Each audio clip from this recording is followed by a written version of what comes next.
All right, Article 1. The election of town officers for the ensuing year as required by law, including select board, town treasurer, moderator, lister, auditor, cemetery commissioner, trustee of public funds, grand juror, first constable, town agent, and the Windsor Central Modified, Unified, Glorified, Deified, it is Unified Union School District. So if any organizations out there are lacking adjectives, the school district may have some that they can give to you. We do not need to act upon this article at this moment because this is voting by Australian ballot. However, if there are any candidates for any of these offices who would like to make a brief statement, now would be an appropriate time. Just raise your hand and be recognized, and I will. Eden.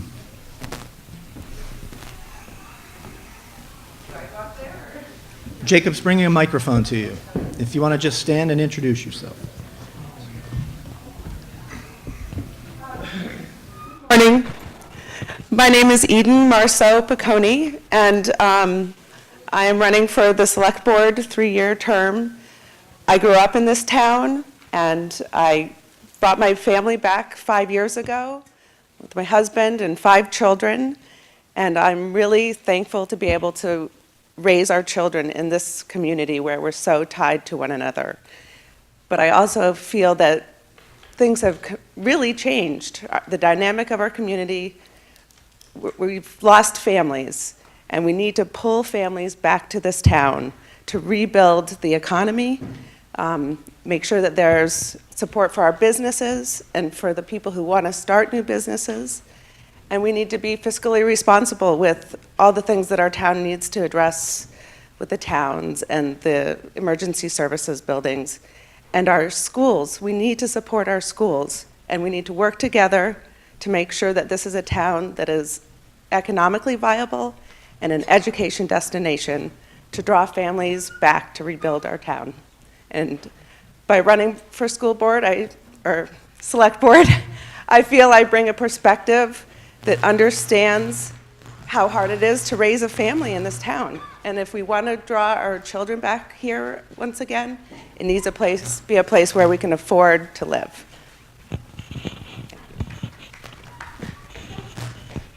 Thank you. Is there anyone else? Yes, Ray. Molly, can you run it right back to Ray?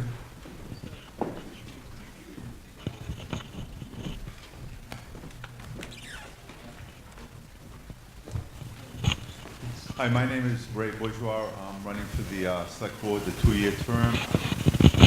We moved to Woodstock about 3 years ago, became involved with the community, and I would just like to help see the community grow and housing issues and emergency service buildings, and just make sure that we're financially in good shape for the years to come. Thanks. Thank you. And Jill? My name's Jill Davis. I've been on the Select Board now for 2 years. That's helped me learn a lot about how things work here and gain some experience to make some better decisions for the town. We have very big decisions coming up in the next couple of years, and I'd like to be part of making them.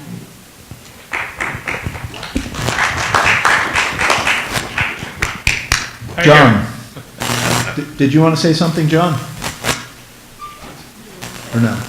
Well, Okay. It's good to be here. I've been here quite a few years, and a lot of people look kind of familiar. And you know, I broke my hip. I'd rather be here in all fours, but better being here on 2 than nothing. So I guess that's about the biggest speech I've got right now. Thank you. Okay.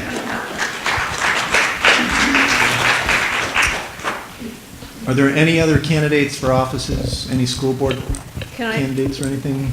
Can I just say something about the school board? I don't think we have any candidates right now for the school board. So Woodstock has 6 seats on the unified board, and we have 4 people who are going to continue to serve out their terms. But we are down 2 seats.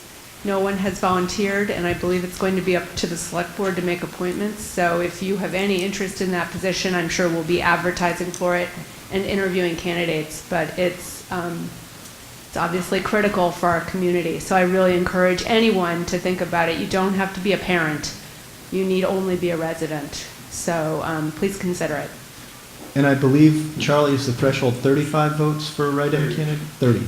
So if you want to have a write-in candidacy, you would need to garner 30 votes for it to officially count. If there are no other questions or comments on Article 1, before we proceed to Article 2, our U.S. Congressman Peter Welch is here this morning. If you'd like to, you can have this podium if you'd like to say a few words to this body. All right, do that.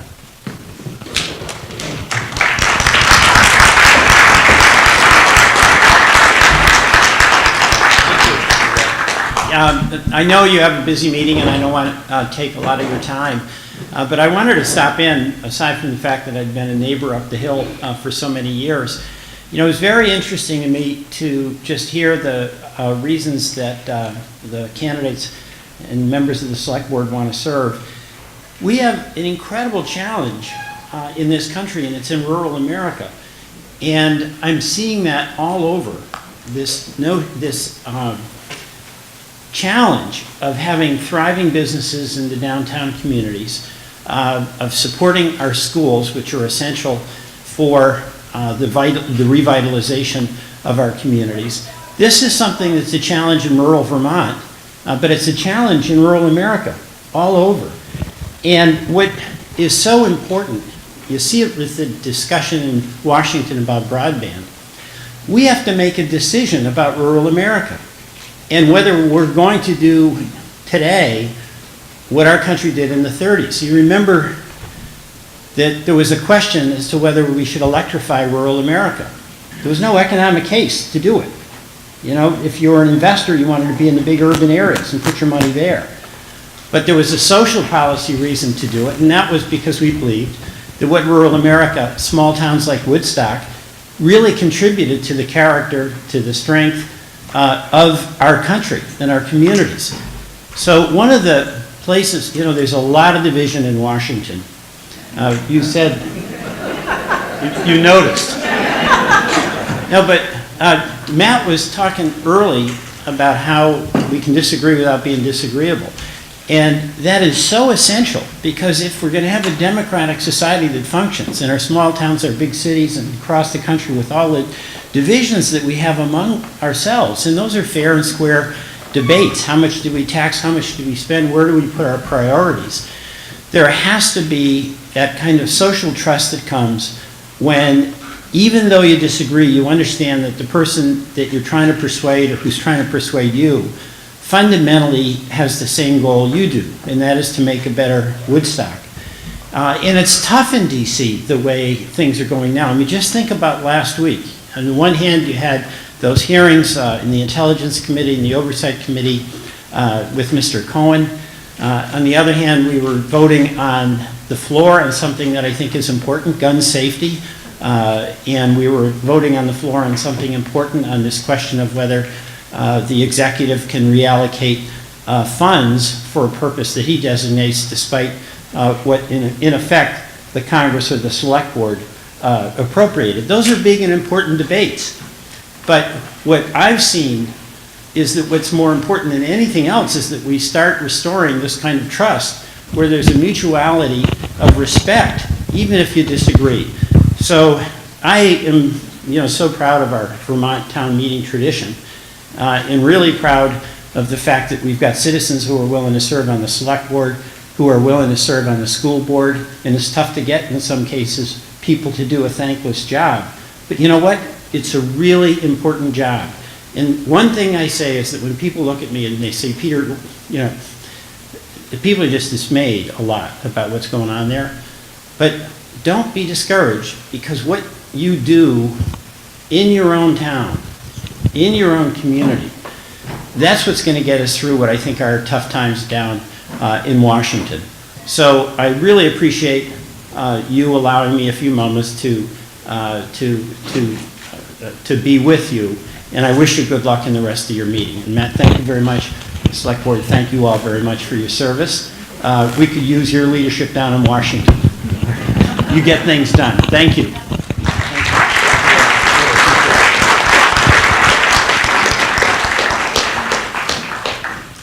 Thank you, Congressman. Thank you.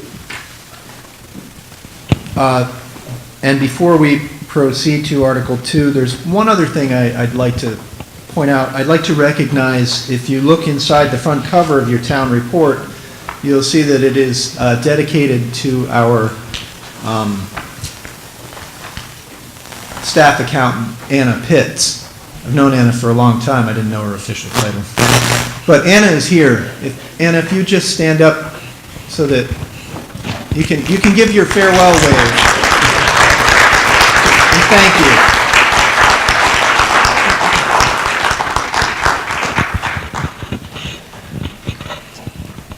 you. So Article 2, to see if the town will receive and act upon reports submitted by the town officers. What is your pleasure on Article 2? Moved by John Doughton. Is there a second? Joby. Thank you. Is there any discussion or question about Article 2? Seeing none, we will vote on Article 2. All those in favor say aye. Aye. Those opposed, nay. The ayes appear to have it. The ayes do have it. Article 2 is adopted.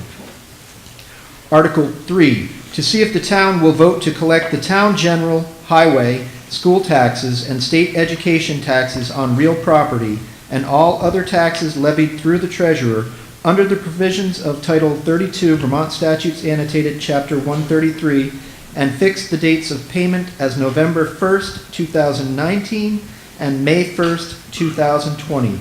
What is your pleasure on Article 3? I'll move Article 3. Moved by John Doughton. Is there a second? Ed? Thank you. Any questions or comments on Article 3? Seeing none, we will vote on Article 3. All those in favor say aye. Aye. Those opposed, nay. The ayes appear to have it. The ayes do have it. Article 3 is adopted. Article 4, to see if the town will vote to pay the town officers in accordance with Title 24, Vermont Statutes Annotated, Section 932, as follows. Select Board, $1,000 per year. Town Treasurer, $12,000 per year. Listers, $24.40 per hour. Constable, $24.40 per hour. Town Clerk, $30.75 per hour. And Moderator, $50 each time served. What is your pleasure on Article 4? Move Article 4. Moved by Butch Sutherland. Is there a second? Yeah, second. Second by John Doughton. Are there any questions or comments on Article 4? Yes, David Brown, up on the left, Jacob.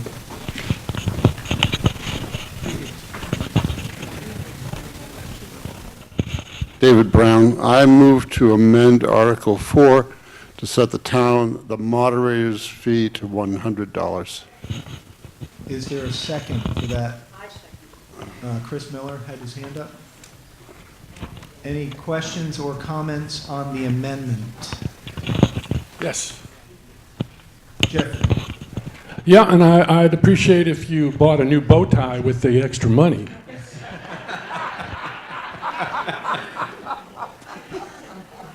I switch them around. Some of them look similar. But I will take that to heart. Any other questions or comments on the amendment? So we need to vote first on the amendment to change the moderator figure from $50 to $100. All those in favor say aye. Aye. Those opposed, nay. The ayes appear to have it. The ayes do have it. Is there any further discussion on Article 4 as amended? Seeing none, we will vote on Article 4 as amended. All those in favor say aye. Aye. Those opposed, nay. The ayes appear to have it. The ayes do have it. Article 4 is adopted. Article 5, to see if the town will vote to authorize the treasurer, with the approval of the select board, to borrow money, if necessary, in anticipation of taxes for fiscal year 2019-2020, to defray current expenses and debts of the town and sewer department. What is your pleasure on Article 5? Moved by Butch. Is there a second? Jennifer? Article 5, are there any questions or comments on Article 5? Does everyone understand? Yes. Barbara?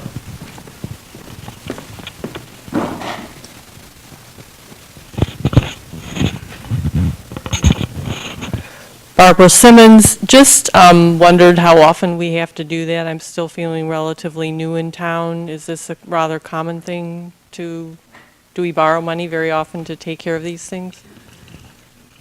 It's very rare. It should be on. It's on. Short answer is it's very rare. Any further questions or comments on Article 5? Seeing none, we will vote on Article 5. All those in favor say aye.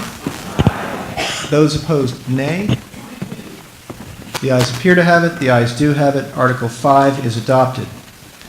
Article 6, to see if the town will vote to appropriate the sum of $6,038,508, which includes the specified sums of money to operate each department, and to raise by taxation the amount of $3,920,138, which is the necessary sum to defray operating costs for fiscal year 2019-2020, with the sums listed below.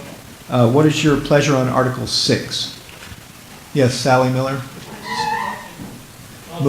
Moved by Sally Miller. Seconded by John Doughton. At this point, this is our town budget, and I believe the Select Board would like the floor first to explain the budget. I'm not sure who's starting. I believe that goes to me. And before I start, I just want to introduce everyone up here so you know who everyone is. After Matt is our esteemed town manager, Phil Swanson. He's been the town manager for how many decades now, Phil? Over three. And then we have Jill Davis, Mary Riley, Butch Sutherland, who's the chair of the board. I'm Sonia Stover, and this is John Doughton. And at the end, taking notes, is Charlie Denninger, the town clerk. And I want to remind everybody before we get into the nitty-gritty that we are talking about only money raised by the town for town business. This is not anything to do with the schools. Since Act 46, the school board portion of this day has been moved to another day. That meeting occurred last week.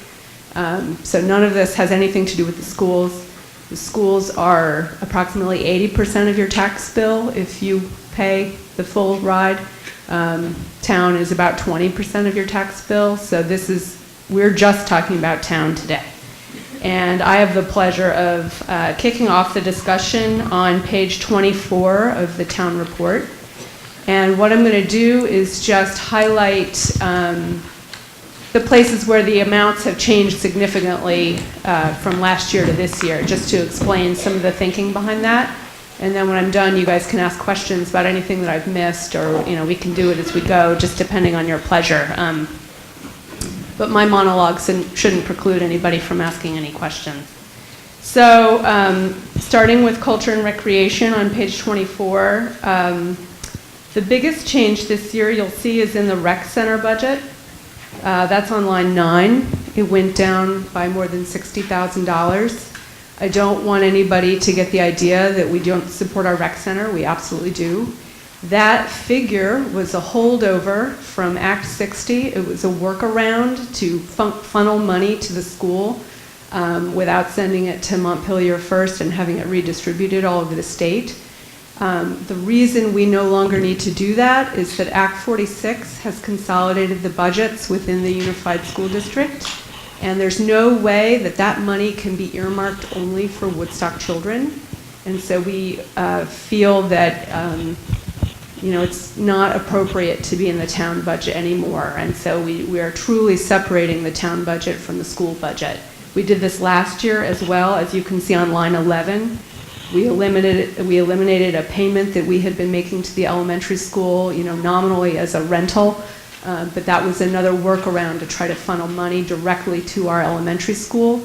And as I say, pre-Act 46, there was a way to do that, sort of, albeit not completely above board, but it was a way to get Woodstock town taxpayers to get money to Woodstock town children, and that is not possible anymore. So it's not that we don't support the children, it's not that we don't support the rec center, it's just that it doesn't belong in our budget anymore. So we have taken that out. Moving further down to line 26, you'll see the appearance of a loan repayment for the boiler. This is what was approved last May in our second town meeting last year. The boilers have been installed and replaced, and we have heat today, which I think last year not so much, so that's good. I think. I feel better about it. And then moving on to line 30, Town Hall improvements, there's a big jump there from having budgeted $20,000 last year to $50,000 this year. This building is in need of some repair. We've started to study how much repair it may need. This number is sort of the bare minimum. We've hired experts to tell us what's wrong with the building and what needs to be fixed, and we're starting to get estimates as to how much that's going to cost, but this is sort of the bare minimum that we feel needs to be done this year. One of the important decisions that Jill referred to are having to make in the next few years will be how much we want to invest to repair this building, and whether that's the bare minimum or whether that's more than that. So, but for this year, we feel that that amount is appropriate, but it is obviously represents an increase of over 100%, which is significant. Moving down to the executive, wages and salaries, benefits. It's not that they've gone up a lot, but I want to just comment that this year I did a very comprehensive study of all of the salaries, wages, benefits for all of our town employees. This was actually in my formal life what I used to do for a living. I was a compensation consultant. So Vermont League of Cities and Towns collects information about what government employees across the state make for each position and what their benefits are. I did a full study for the town, and we're actually pretty much at the median for all of those things. Actually, as far as benefits go, we offer less than other towns, which may surprise some of you. It's not to say that government employees don't have better benefits than you do. They may. But among government employees, we actually are pretty much at the median for what we offer. We're not, nobody's getting rich at Town Hall. Certainly, the more experienced employees make more than the median, as they should. And Phil is one of those people, but I think he earns every penny. So I just wanted to make that comment. One new figure that appears on line 48 is the manager's pickup lease.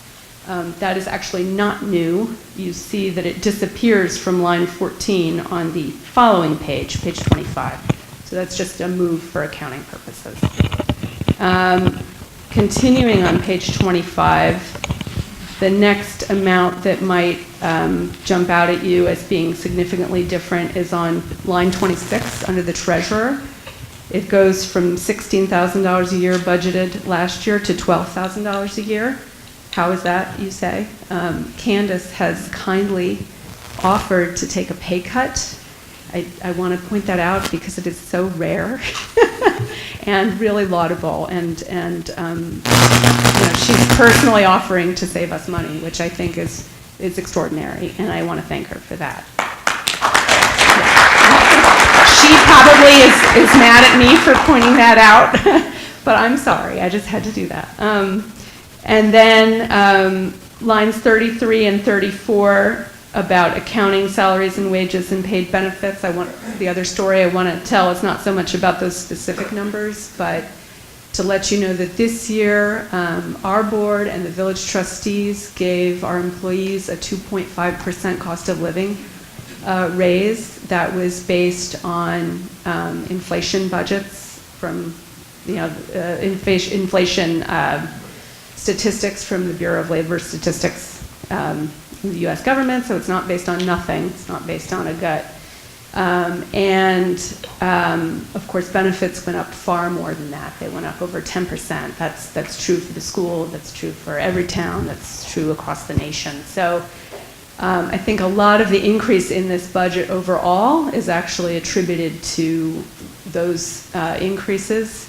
There's not a whole lot we can do about that. I'm not trying to back away from being responsible for these numbers, but you obviously have to pay your people or they won't continue to work for you. So that is where those increases come from. And that pretty much comes to the end of my section if anybody has any questions about any of the numbers they see. Yes, Jeff Kahn. Jeff, if you can just wait for Michael, he'll be right there. Yeah, Sonia, I just want to comment that in terms of salaries for the town and village employees, because it wasn't clear last year, there's also room in there for merit increases as well, to be determined by department heads. So I'd just like to make that clear. Thank you. That's right. Yes. Any other questions or comments on what Sonia has just presented? Way in the back. Way in the back. Alita, yeah. I think. Yeah, if I don't see it, if you want, you can even stand up because it's hard for me to see the very back. Yeah, I can see far. Thank you. I know most of you have been around as long as I have, but for those of you that haven't, this pertains to the amount of money to look at the structure and sort of overall safety of this building. And I guess I'd just like to say I think we are creeping toward where we were back in the 80s before Pentangle came in, which is that the facility is old, it's showing its age, and I think we all should realize and think about how we value this public space and how much we want to keep it in our future as the largest public space in Woodstock, a place where we can do what we're doing today or watching a movie on a weekend. So I hope everybody pays close attention to the work, the consultants that are going to come in and look at the structure. I can tell you, you can go into the green room, our dressing room, and there's a nice crack down the side because it's where you can see that the building is moving. So I say pay attention and be committed to keeping this place open. Yes, Lou. Can you just take it over to Mr. Other side.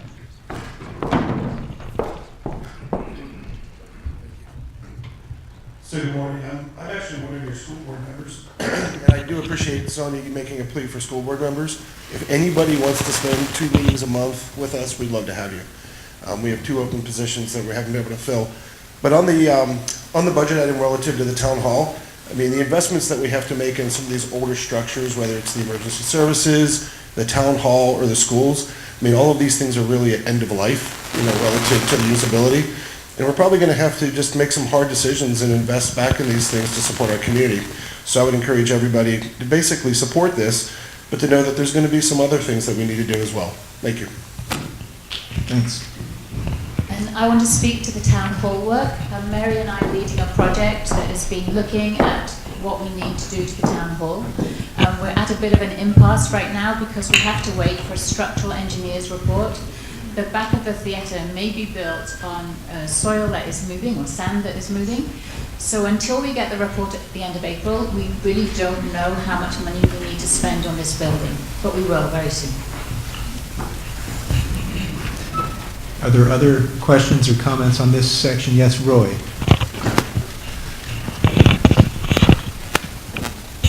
In looking at that 92,000 we're not giving to the school anymore because of Act 46, I'm wondering, is that still our emergency shelter, or don't we have one, or what is the story there? Thank you.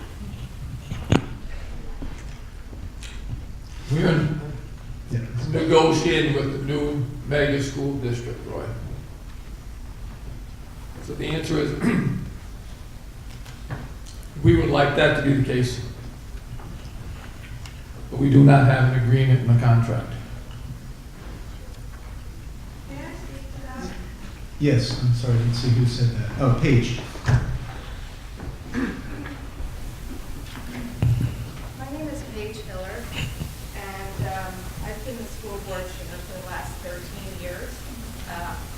And the money that has been taken away by the town helped us run the emergency shelter and the generator that supports supported the shelter. Because those monies are no longer available to the Woodstock Elementary School to help run those, the generator itself, we are now going to have to find other monies within our budget to, one, replace the emergency generator. And we have been in a long conversation with the board, the selectmen, on whether or not this is going to continue to be emergency shelter for the town.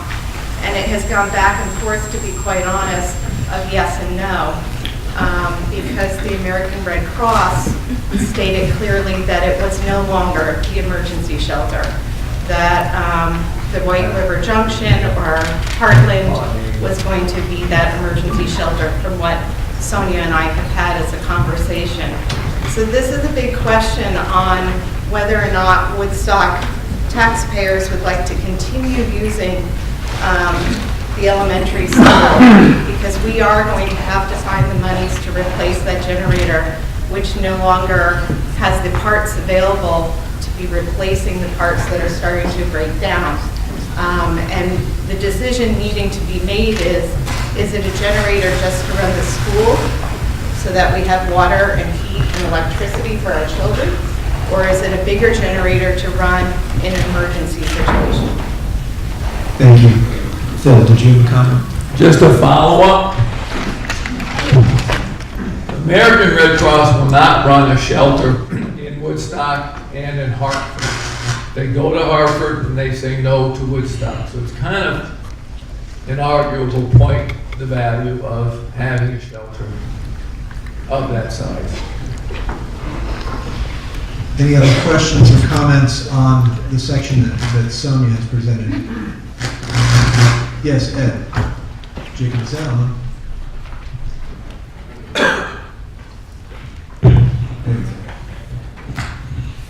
I still don't quite understand what was set up back about a shelter.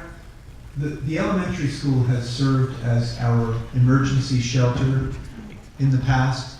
The town has paid the elementary school in case, like during Hurricane Irene, we actually did have some people over there for a while seeking shelter, people who were evacuated from their homes. And that is the purpose of the emergency shelter. And in order to have that, you have to have a generator so that you can have lights and water and all of that stuff. And that was the question. The generator's getting old, and the question is, does the school pay for a generator, or does the town pay for a generator? They're negotiating at this point. I think is the easiest way to put it. Is that fair, Paige? Yeah. That you're negotiating. Yeah. And I think that what people have to be aware of is that the school can't afford 100% of the cost to run a large generator for the entire town. And that's been, these monies that have come to us have helped offset those costs in the past. Thanks. Did everyone catch that? The nitty-gritty is that in order to be an emergency shelter, you need a much bigger generator than what the school would need just for their needs. And the money that the town has been giving in the past has offset that cost. So that's where the discussion is now. I think that, is that clear to everyone? And another question I had was, what is going to happen to the boiler that they put in, last year? If they renovate the town hall?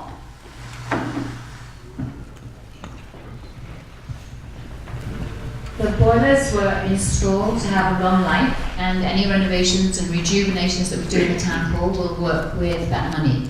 So the point of trying to build a plan for the town hall is to make a multi-year plan, and then any money we spend goes towards that final picture, and nothing we do is wasted. Did that answer your question, Ed? I think so. Yeah. For now. I think that they can be used with the new system. Yes. Yeah, so I Patrick Proctor. I was just curious with regard to the generator situation in the town and the negotiations. Is that something that's happening at school board meetings or select board meetings, or is it private? So, if I could answer that, there's a further wrinkle of complexity, which is that upon the passing of Act 46, one of the provisions that the state put into Act 46 was that the school districts were all to transfer their individual town school district land to the larger school districts, which sounds reasonable and is reasonable, and we did that. The wrinkle with the Woodstock Elementary School is that the building itself was never Woodstock School District land. It's actually town-owned. And so the state is asking us to transfer this to the new school district, which is, I believe sort of in anticipation of a further consolidation, to be frank. They've talked about having much larger school districts. Basically, we're in conversations about who's responsible for what financially. I guess my question was more relating to the fact that whether a generator is actually the best solution. Do something in combination, for example, with sponsorship from Green Mountain Power, where we could install like a Tesla battery array and then put in like a solar array. We would welcome any suggestions. Well, that's where I'm asking is where would those suggestions be? Either at the school board or at the select board, because we're still talking to each other. Okay. So if there are ideas, we would certainly welcome them. Thank you. Thank you. Any other questions or comments before we move to the next section of the budget? And if you did forget something about this section, it's all under the same article, so you're welcome to ask it after. But the next section of the budget is you, Mary? Hi, I'm on page 26, line 14, the town clerk section. The first thing you'll see there, the Board of Civil Authority.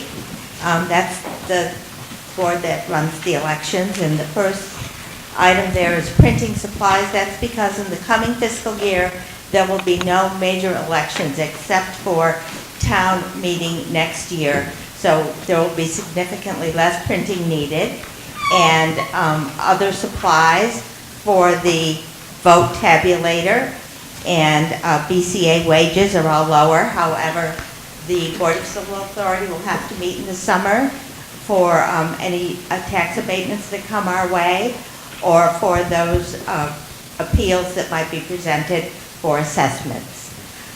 Moving down to line 22, 3 and 4, employer paid salaries, benefits, those kinds of things. There's a slight increase through that for those employees who qualify for benefits, and the increase as was spoken to earlier. Office supplies and those kinds of things. There's not a significant change in anything. Record retention, we are having some of the old books that are falling apart and were put together with Scotch tape and glue. We're having those pages conserved, and we have some new books that you'd be welcome to come in and take a look at. It's quite amazing what they could do with those old papers to put the books together that will go on into the future for everyone to come in and use 100 years from now.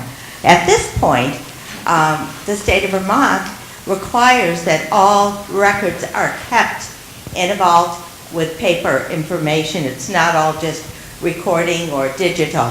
While that is happening, the paper copies and paper records are still important in the state of Vermont. We are putting away a little money for a vault. Each year we're saving a little for a vault improvement, because sooner or later we will outgrow that vault. We do have some shelving that we were able to purchase at a reduced fee from the Windsor County, which will be used when the time comes that we will need it. It was quite a find that Charlie was able to get. Moving down to, and that's in the capital reserve part, we're down at line 33 now. And you'll see that the Total town clerk budget is up a bit, and I'll take any questions you have about that now. Great. Moving on to the planning and zoning, boards and agencies. We're down around line 40, 41 now.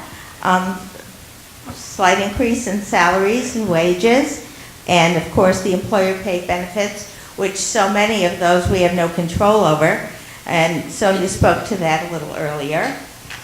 Professional services, equipment purchase, most of that is done on a rotating basis as new computers, printers, or other programs, computer programs become necessary. Dues, subs, and meetings, that, a lot of that has to do with our connection to Two Rivers Regional Planning Commission. And Michael Brands, our zoning administrator, says that we would really spend a lot more money on some things that we have to produce and have to supply if it were not for Two Rivers. So we're very lucky in that area. Mapping continues to be important. The mapping for any minor changes that we make in the zoning regulations or the planning when we rewrite the town plan, which that's in process now as well. Any of those changes always require a new map to be printed. Yes, Eddie? Your mic might not be working. It's cutting in and out. Oh, sorry. Maybe I should sit still.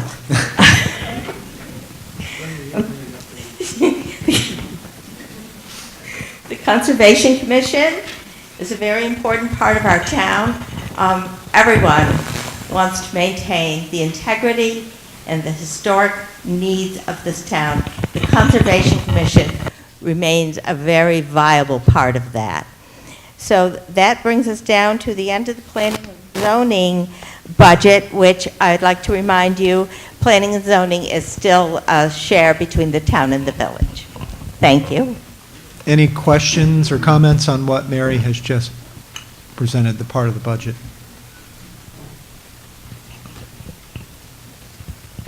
Not seeing any. I think we'll move to the next section. I guess I'm up. First, I want to thank Gary Corsi for getting me in the building safe and sound. And when I got in here, I had two capable guys helping me up onto the stage, Charlie and Van. And then the girls here in line, they helped get me into my proper place. So, I most always start off with a little folklore, and I'm going to do that now. There was an old guy named Lothrop Vaughn. He was a tin peddler, and he went around and peddled tin wares and swapped it for bags and rags, and he was quite an old fella. My father remembers him pretty clearly, and this was back, of course, in the older days, and it was in the early summer, and they were having this 24-hour grip going around. And Lothrop was down by the Cushing Cemetery over on the River Road, and he got just turned up to the Cloudland Road, and he had an attack, and he jumped out of his wagon, and he was standing there beside his wagon, relieving himself as much as he could. And somebody come along, and they said, "Are you sick, Mr. Vaughn?" He said, "No." No, he said, "Not at all sick." He said, "Just vomiting for the fun of it." And thank you, John. For those of you who don't know, who don't know what John was referring to, he broke his hip a few weeks ago. But he says you should see what the other guy looks like. Okay, getting into the town highway here. I got the longer section, I guess. Anyway, we can go down through this fairly quickly, most of it. There's a little traffic control is a little more, but that's the traffic is worse all the time. And of course, traffic control is, they have to have people that are qualified for traffic control. Also, there's a lot of the goings on, well, like culverts, drop inlet cleanings. They have to have somebody there to go around the trucks and everything else, so it's up just a little bit. Not exorbitant, but a little. Okay. Down through here, to clear down through to this end of this page is pretty well the same. A few little changes, but nothing great. Okay, get down here to, for an item 45, the retaining wall at North Street. That was quite a project. And I suppose not many people probably saw it in progress, but there was a lot of work to do on North Street besides just the retaining wall. We had a drainage problem there, and we had to put a new drain in all the way from the corner up by Mayhew's down through to to River Street. And they did a beautiful job on the wall, I will say that. Butch was there pretty near every day to check on it, because he's an old stonemason. I was there just to get in the way, but I was there pretty near every day. And I watched it pretty close, and those people did a beautiful job, and they didn't shy on anything. They were all ready to do anything we wanted them to do. Also, I wanted to thank the town manager for the grants we got there. I call him Mr. Grant. And if we hadn't got that grant, we'd been in a lot worse shape than we are now. So that's the retaining wall. Okay, now another thing that big thing that we did this year was a box culvert up in the Cox District. It's right this side of Hoppy Rutherford's. I call it Hoppy Rutherford's. That's the old guy who used to live there. And I'm sure you all know where it is. The box culvert that was, or the metal culvert that was in there was getting sad repair. The state mandated that we get a new culvert in there, a new box culvert. And I was up there, well, not every other day, but quite often. All these projects that go on in my realm of the town, I like to be there and see what goes on pretty near every day. You can't tell when something might come up. We had a little bit of a problem in North Street, and we had a big powwow up there one morning, and we straightened that out in about 10 minutes, and away we went. So I know we saved a few bucks right there. So anyway, another project we had was the bridge in South Woodstock, Stone Arch Bridge. I'm sure you all know where that is. That was a long-winded thing. I won't go into detail on it, but anyways, it lasted clear through the summer practically, and Miller Construction did the work there. They were a little bidder, and they did a good job. They always do a good job. They put in, well, at first we were going to do it real quick like, and then they couldn't because the fire department wanted access to the foot of Densmore Hill. So we had to put in a temporary bridge. And thank God Miller left the temporary bridge there this winter so that we could use it. The bridge itself, the Stone Arch Bridge, has got a mat over it, a reinforced mat, which they claimed would lessen the pressure on the bridge all over. And but it needs a membrane on it to seal it from salt and stuff. And right there on 106 is a bad spot, it's a shady spot. The state salts it pretty heavy, so we decided we needed a membrane covering over it to protect what we've got. So it came to time to put the membrane on. It was so cold. I remember it had turned pretty cold this fall there pretty early, and we couldn't put the membrane down. So that's why it's been closed all winter.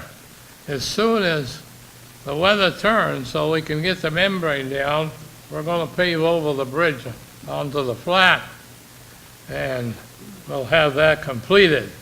But I guess that's the main reason it's dragged on so long. I know it seems like an awful long project for a little project, but those things happen.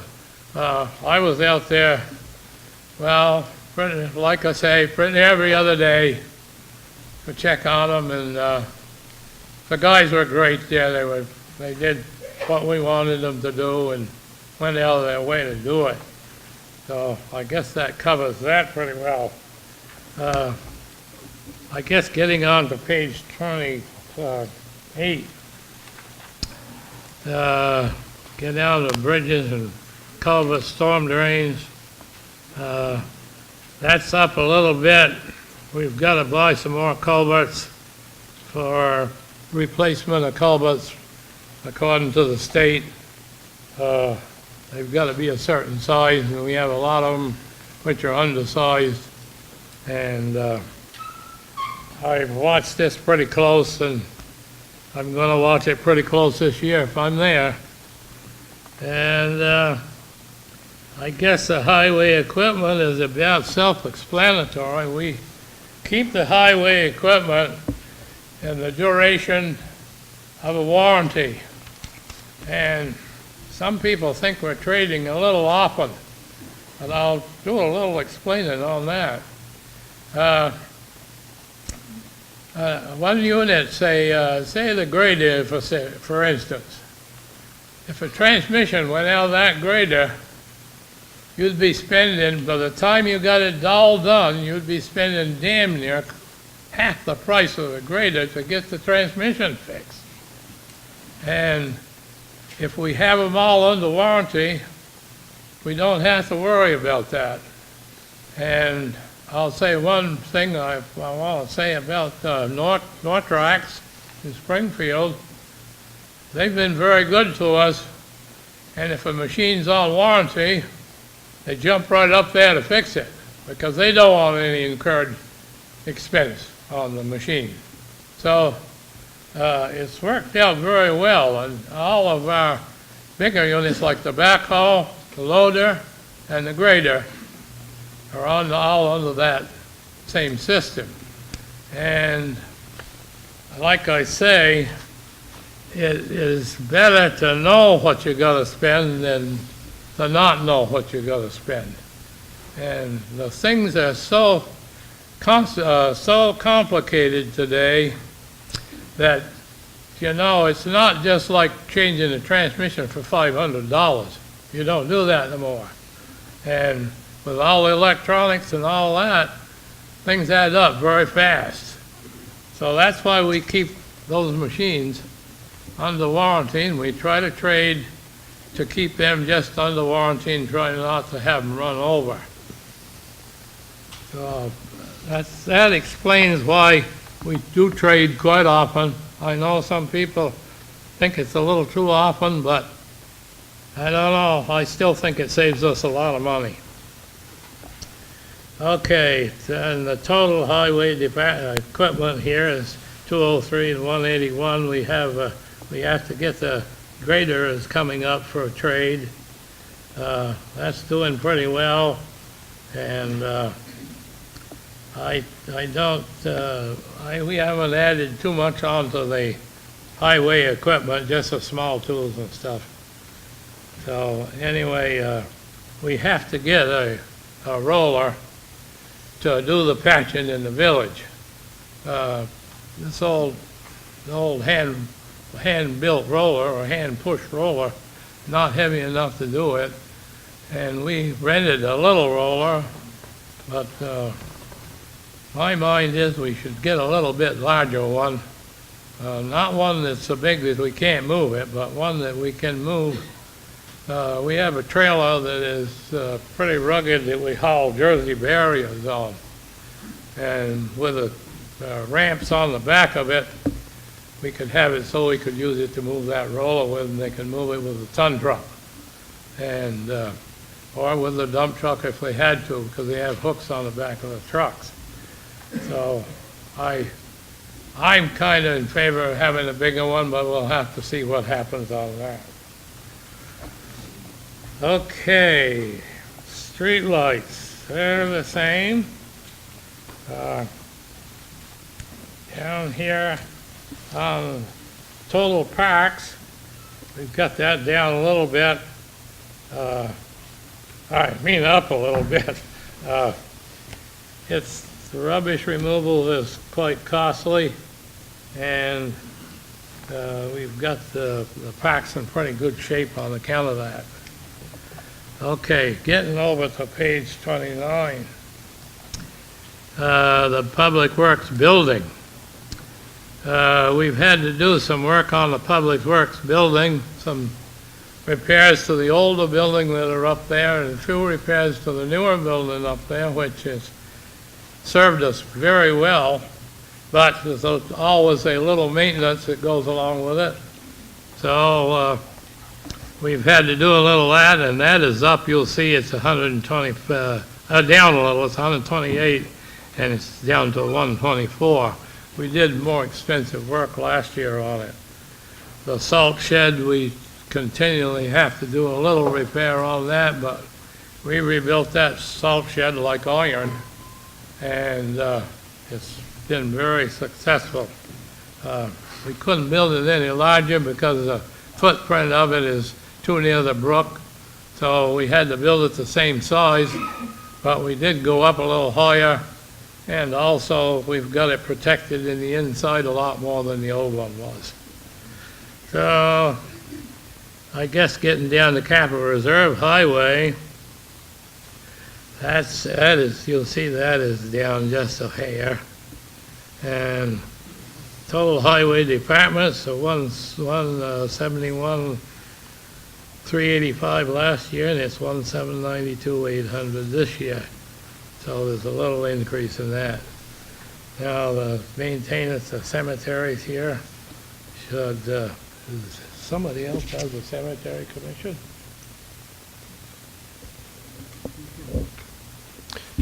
Are there any questions on what John? Thank you all for being here, and I guess that ends my big spiel. I hope I've enlightened you on a lot of stuff that goes on in the highway department. Like I say, they kind of leave the highway department for me to kind of just oversee on a small operation. I've worked for the town highway department. I'll give you a little history. Since I was 14 years old. When I was 14 years old, the road commissioner come to me and wanted to know from my father if he could borrow me for a few weeks. And he said, well, yeah, he said, I guess so. He said, but he's a pretty good worker, so I guess he'll work for me when he gets home, I hope. So, anyway, I worked following the grader, doing just laboring, and I continued to do this about every summer because they were short-handed. And then of course, I had my own truck, and I used to work for the town some when they needed an extra truck. And then one year they come up with no grader operator, so I run the grader, I think it was 7 winters, and scraped all the roads in the spring before I left, before I went back on my own. So I pretty well know what the highway situation is, and if somebody tells you the roads aren't any better than they were 30 years ago, tell them to come see me. I'll tell you. I'll tell them. Yes, Paige. So, And I before, guess that's all I have to say. I'll shut up and let the next guy go. just before I get to you, Paige, Is there anyone from capital budget that wants to explain? I mean, I can, but. You just want to explain that section of the capital reserve Well, highway? I some think changes just to it. it's important for people to know that the capital budget committee has been working. You'll see some shifts in that capital budget. Some of the items that in the past we had been saving money for, we decided are actually operating costs that should be in the operating budget. There was a very good discussion that went on this year about getting things where they belonged in the budget, as well as looking at long-term, as, for example, as the bond on the highway garage goes away, there'll be some space available to do another bigger project. The idea is to keep things as smooth as possible so that we don't have big spikes from year to year in our budget. So by planning long-term and looking at available debt and available resources, we're able to try to keep, to anticipate future large costs and keep that capital budget relatively smooth. And it has, over the past couple years, there have been some shifts between capital and operating budget to get things more in line with where they should be. It's been a very thoughtful process, and I thought people should understand why they see some of those numbers sort of moving around a bit. And if anyone has financial experience and likes that kind of thing, we're always looking for new people on that committee. Yes, Paige had a question, then we'll get to you. Molly, can you? I don't think it's on. Thank you, Jacob. So my question is, I just wanted to know, what is the status of repaving our roads that are just in horrendous shape because of weather and our winter climates? The major project is scheduled for 2021. It was about Route 4, Route 12, and Route 106. I believe it will be a grind and then a repavement. Until then, we'll have to do like we've done every spring and come through and patch and pave the worst sections that are beyond patching, just like last year. They seem to be holding well so far. It's only March. Can I just add to that? So one of the things I've learned from being on this board is that, it's not as easy as saying, okay, it's April, let's fill those potholes. The weather has to be cooperative. It actually needs to be a certain temperature in order to pave effectively, so that you're not just paving something and having it come right up again. So actually it needs to be fairly warm. And traditionally we've always done it starting after we've collected the taxes, which it prevents us from having to borrow in advance of having collected them. So it's always been sort of toward the July and August time frame, which may feel late to you if you feel the potholes are bad in February, March, April, May, and June. And there's been some discussion on this board about how we could move that up, but the short answer is that actually is easier said than done. So we do talk about it every year, and it would be fantastic if when the snow melts, we could all happily drive on super flat roads, but realistically, that's more difficult than it sounds. Yes, right over here, and then we'll get to you, Ed. Deb Hawthorne. I apologize if I missed something, but I wonder if you could clarify line 37 on page 28, sidewalk construction. That's a pretty sizable increase, and I wonder what that's for. Okay. I'll talk to that one. So in anticipation of the road being paved the main road being paved in 2020, we've increased the amount of money for sidewalks because we're going to do some cuts in the sidewalks, and we want to do that work this coming year so that the road is paved and then nobody touches the road for a while.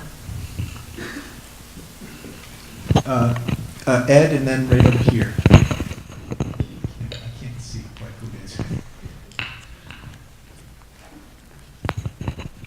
Am I on? You are. I'm not quite sure all that John said about the grader and the backhoe and the other that was under some kind of a has the grader got to be replaced this year? Ed, all of those are on a revolving basis, so say every 6 years, you might be getting a new grader. So that they're on a lease purchase. Next year, the grader is being replaced. Oh, so next they're on year. a lease purchase so that we trade them in before the warranty runs out, so we're not stuck having to bear big, expensive repair costs. I think that was the point of what John was saying. So, does that clarify it for you? Yeah, and then what about these trucks that are... Same thing. So we aren't putting any real money into anything to replace them, right? I'm not clear, because I think I was, it's a blank on this. Well, where we were, in some places, Ed, where we were saving money to purchase things, now we might be borrowing money. Some of that has shifted around. That probably, if there's specific items you don't understand, it might be a discussion to be had privately. Come in and talk to Phil about. It is a little confusing, and that's why I pointed it out that we had a discussion about, from a capital budget perspective, I'm not sure, we used to save up and buy the body and the plow and all that. Now we lease purchase the whole thing. So that's why some of those numbers are blank, because we've changed our practices to more accurately reflect where that cost belongs in the budget. So when it disappears from one line, it's showing up in a different place in the budget is all it is. It's just more to make it more transparent. And I know it is confusing, that's why I brought it up. So yes, we had a question right over here. This is about the lampposts. It's really dark walking to the town hall at nighttime, and it's pretty scary in the wintertime because it's icy and you can't see it. Is there any way that we can get more light along the greens, specifically near the town hall?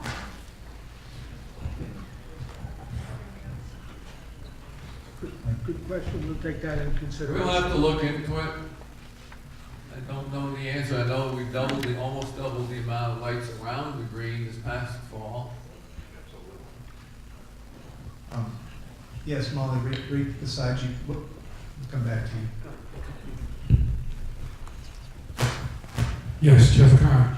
I noticed they're talking about the sidewalks in the village. That work that's going to be done for in anticipation of the 2021 road reconstruction.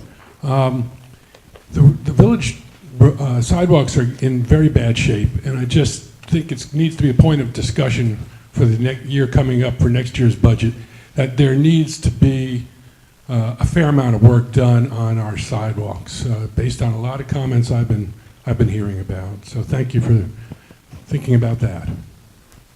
Yes, and there was one right down here, and then we'll go to you, David. Or, that's not David. So I have a couple of fairly specific questions. On the street paving, are we using the best available technology or materials for paving? Because Central Street was paved last spring, and it's already got a bunch of holes in it. So I'm wondering if there's a more possibility with a greater outlay initially to get some value out of that paving. And another question is, and this is just a nerdy budget question, on page 27, line 36, I noticed that you were over budget by 30,000 on spot gravel, but that you've gone ahead and budgeted the same thing for this year. I wonder if somebody could speak to that. So I'll answer the first question. Central Street is a street maintained by the state. So all we can do in between them doing the major work is to fill the potholes. or do that strip that we did last year. And we can never take all of the asphalt away and grind down and do the proper resurfacing. So that's what will happen in a few years, and it will be poor until then. And then I'll give the next question to Phil. No, you're correct. It is the spot gravel is for the spring mud season, and some years are way worse than others and require a lot more gravel to build the roads back to a decent condition. Okay, and then we had one right up here. John Spector.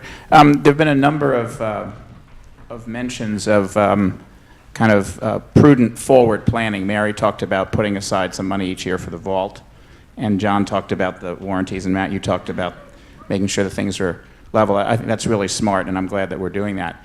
Does the select board feel that the entire, that approach is being followed across the entire budget? And if so, if not, where are the areas where we may not be anticipating, the kind of things that we're anticipating with the trucks or with the vault? I'd like to answer this one. So we have a program with our trucks so that we know what they cost and we know what they cost every year, and we don't make major allocations of money to repair those. We use them on the lease. With the town hall, we have not spent money for a long, long time, and so we are going to have to look at how do we spend a chunk of money. The EMS building has been neglected, and now we're going to have to consider building a new building. So we have to make decisions about how do we maintain our municipal buildings and our assets. And you may want to have the same argument about the roads and the sidewalks. Do we do some work every single year, or do we wait for them all to degrade and then start again? So no, the answer to your question, John, is we are not putting money away for everything, and those are the big decisions that we're going to have to face in the next couple of years. But what we're doing this year, or what we have been doing this year, is finding out the size of the problem so that we can make the right decisions. And I would just remind people, I don't think I stated it at the beginning, if you would just please state your name when you get the microphone. I might call you by your first name, but not everyone knows you. Great opportunity to meet your neighbors. Yes, Patrick. Patrick Proctor. I was just curious, there's a lot of talk about the sidewalks needing maintenance, the roads needing maintenance, and that kind of thing. Is there any formalized system that the town runs where people can call in and report, this particular thing is having a problem, and that we can kind of log that and say, there are 100 people who don't like that, have an issue with this sidewalk? Or Call the town hall, and Ken and I will go out and look at it. If it's real serious, we'll bring John with us. Yes, all the way in the back. Yes. And I apologize, I can't see some of you if the lighting's just right, so. Hi, Peggy Fraser. I'm wondering about the crosswalks. I don't know if that comes under the section, but I think in many cases they need repair, and also a lot of times I don't think people can see them very well and don't realize there's a crosswalk there. Those crosswalks have been a disappointment since they were put in, and they will be changed in 2021 with the new project. That's the best I can tell you. Sorry. And they are repainted each year. The village crew does go out and repaint them. This time of year, you're right, they're impossible to see, and it's just a factor of living in Narnia with eternal winter.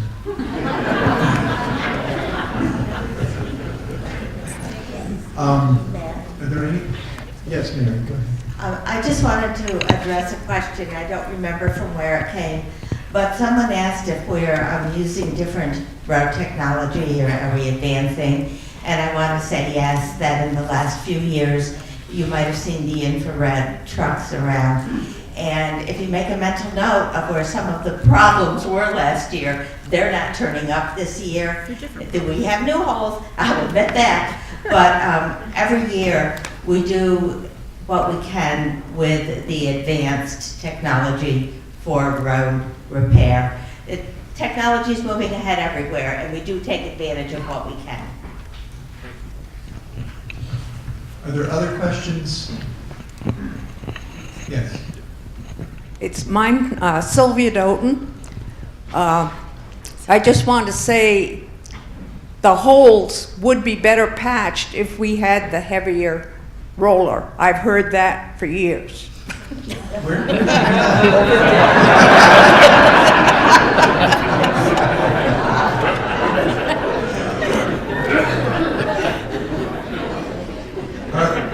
Yes, Joe DiNatale. Thank you. Phil, wasn't there an issue about if we do maintain the roads too well, that the state keeps pushing back the date when they will come in and do the major project? If we did too much to the, say on our own nickel, put a skinny pavement from end of the village to the other, that would delay the major project of grinding and paving back. So they would move it back. Correct. So it's 2021, and I think we can take it to the bank. There's engineers working on it now. Are there any other questions or comments on this part of the budget? I just want to make a note myself. Just looking at lines 39, village street paving, and line 41, town road paving, on page 27.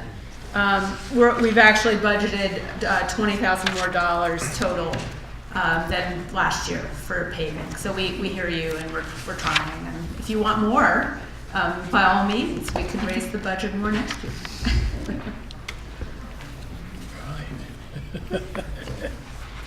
Any other questions or comments? I don't see any. So who's got the next section? Well, this, we were on page 29, having finished the highway department, and there are just a few other sections on that page. Maintaining cemeteries, those costs have, gone up slightly. Sanitation's about the same, the welcome center's about the same. So those, unless anybody has any questions about those sections, I think we're gonna go on to page 30, ambulance. Okay, I guess that may me.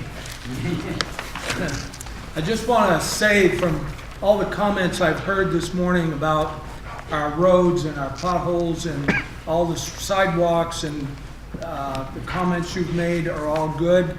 I believe that most all of them are comments that we had in select board meeting, trying to provide the best service with our roads with the amount of money we've got. Sonia says we put a little more money in the budget this year to do a little more paving, but it's a struggle every year, and we worked very hard this year to try to keep the budget, try to keep the tax rate less than 4%. So we hear you all, and we appreciate your comments. So starting on the ambulance, the first, I'm going to go through and hit the highlights of the where the increases are. If you have any comments or any questions during my presentation, please interrupt me. So the first item, as you will see, is a line item called Chief of Emergency Services, salary and wages. So that is presently what we call the fire chief's position. And in the past, from the ambulance, there's been a salary of $7,500. We've increased that this year to $29,640, and we're calling that position now the Chief of Emergency Services. So as we go through and do the fire department budget, you'll see more about that.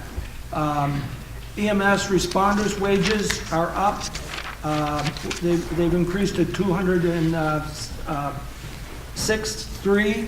So what that is that's what we pay our EMS people to respond with the ambulance to a call.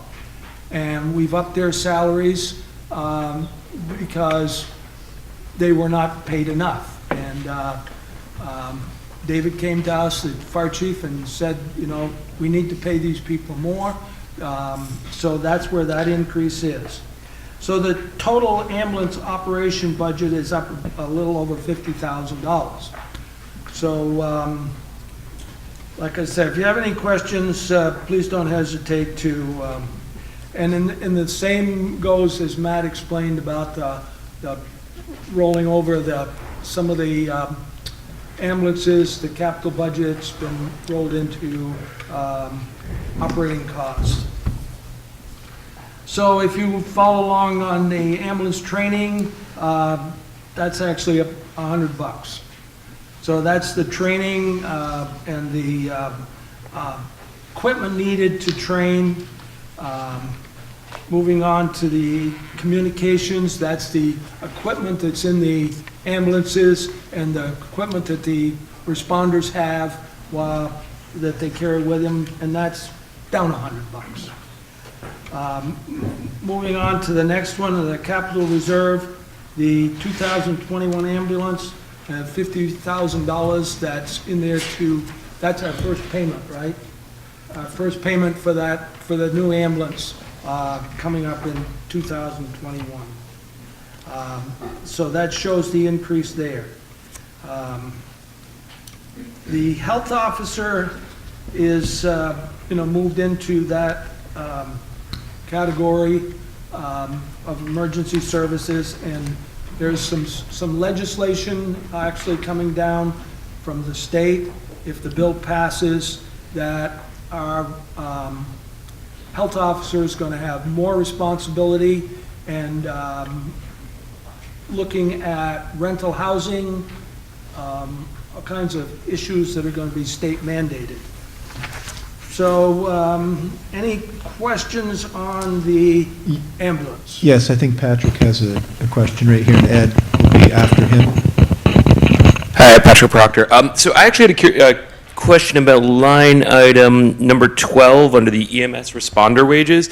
Yeah. I've actually spoken just with some of the responders in town, and they've said that there are actually so many responders that sometimes when they're responding, too many people show up and people get sent back, and it's almost there's a kind of, they have many more people than they need for a lot of the calls that they respond. And I was wondering if there's kind of an effort being made to manage their schedule, because obviously we always want to have first responders, but we also want to manage it so we're not paying too much money for too many people to be on the job. I'm not aware of that. Usually it's just the other way around. You can't get enough people to respond, but David Green, the responsible for the ambulance, the fire chief, is here. I'd like to call on David, if you could speak to that, please.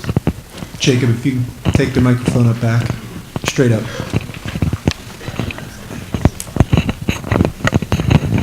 David Green, your fire chief. So to answer your questions, boy, I wish we had that problem. We don't. What does happen is there's some crews that have 4 people or 3 people on them, and when the ambulance call happens, they may all go to the scene. 2 will go with the ambulance, and 2 will stay back in town and do station coverage, so we can get the next ambulance out and the next ambulance out. So as far as too many people, if anybody wants to join today, I'll take your name, and we need a lot more people because our crews are becoming very thin. There's some crews that are really just running two people crews right now, and people are stepping up to help fill those positions. So we have no overage. We're almost on an extreme shortage. Can't speak. Thank you, David. Ed had a question right here, Jacob.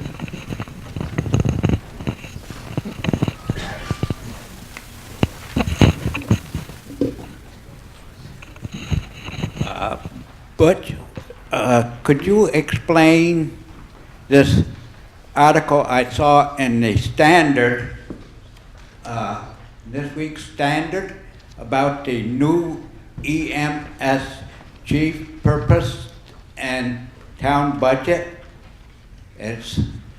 I read it, and I suppose that the fire chief was a paid position. And I have always thought so. Now this article kind of claims that was a volunteer position. Well, I would like to be cleared up a little bit on what we're supposed to be maybe voting on. Good question, Ed. Okay, so right now, and of course, I held that position for 25 years. Right now, the fire chief is the ambulance coordinator as well. He does both positions, part-time. He's volunteer. He has another, or she, or whoever had that position, has another full-time job. Present person now, David Green, who is the fire chief, works 20 hours a week to run the ambulance and the fire department. And he runs that on weekends, nights, when he's not at his full-time job. With all the regulations and all of the, especially with the ambulance, of all the training and the responsibility that goes with that ambulance, and that ambulance is very busy. It is not something that somebody can do on a part-time basis, on 20 hours a week, on weekends or evenings. It's a full-time job. So what we did this year was we decided that we would take our fire chief, make it a full-time position, a 40-hour-a-week position that could handle and maintain the equipment, and I'm talking both fire and ambulance now, could handle the equipment and all the training that's required. The last 5 years that I was your fire chief, I failed terribly in this responsibility.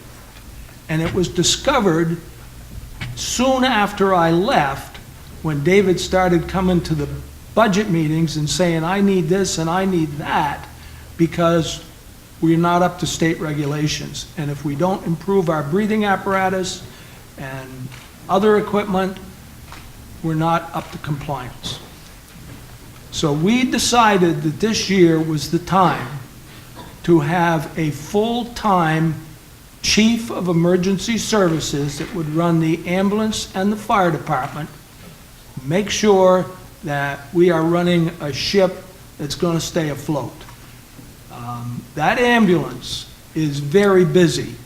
There are times when the ambulance is on, as soon as the ambulance is dispatched and they go to the residence or wherever their call is, that's a 2.5-hour run from that time till they return back into town, because if they have to go to the hospitals.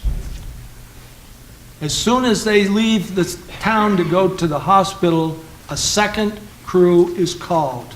It's called report for station coverage. Those people report for station coverage. Some days, nobody answers that call. There is no station coverage for the second ambulance. And believe me, sometimes those ambulances are going 3 times a day. So we have to call Hartford if we need a paramedic. That's very expensive. A full-time person at that station could respond with a second ambulance and one more person if available. Our ambulance service is at a crossroads right now, as to whether we're going to be a partial volunteer or a full volunteer service. So right now we're at a partial volunteer. You know, during the day there are some full-time people there. One of them is the bookkeeper, the other is the paramedic, or is the right now the responsible for the fire department, for the ambulance. And we do pretty well for the first ambulance out. But when the second ambulance is called, and it happens more than you would believe, there is nobody. And so, you know, I just tell you that we were at a position this year as to, we got to fix this. And I think this is a fix in the right direction. Can I just So, comment? Did that answer your question, Ed? It was a part-time position. They're moving it to become a full-time position. If I could just point also, starting on page 66 of the town report are very detailed reports from our ambulance service, dispatch, police and fire, detailing the number of calls they get and just sort of what has happened over the past year. And, you know, obviously part of the problem with EMS is that you have to respond because you don't actually know what you're responding to until you get there. So, you know, even though sometimes they respond and it turns out to not be an emergency, they can't know that until they go check it out. So we have to have people to be able to do that. Okay, where did I leave off? Fire. I think you're, Is any more I think you're not quite questions to on firefighting. Yeah, excuse me? I think you need to go into firefighting is where you were. Yeah. Any other questions? Yes, Joe had a question over here.